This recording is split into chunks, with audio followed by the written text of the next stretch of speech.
সাবরুম মহকুমা কৃষি আধিকারিক মনোহর দাস উনি 2018 সাল থেকে ওনার মার নামে কিষাণ সম্মান নিধির টাকা আত্মসাৎ করছেন। এই তথ্য আমাদের সামনে উঠে এসেছে।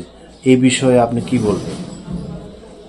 আসলে আমি আপনার কাছে আজকে শুনতে পাচ্ছি, আমার তো জানা নেই। তো আমি বিষয়টা, যেহেতু আপনি বলছেন নিশ্চয়ই আপনাদের কাছে তথ্য রয়েছে, আমি বিষয়টা দেখছি। ইতিমধ্যে আমি আমাদের যে ডাইরেক্টর রয়েছেন ওনার সাথেও কথা বলবো, বলে দেখছি আমি ব্যাপারটা আসলে কতটুকু সত্য। যদি সত্যি হয়ে থাকে তাহলে অবশ্যই ওনার বিরুদ্ধে ব্যবস্থা নেওয়া হবে। আরো অনেক ধরনের অভিযোগ ওনার বিরুদ্ধে আসছে।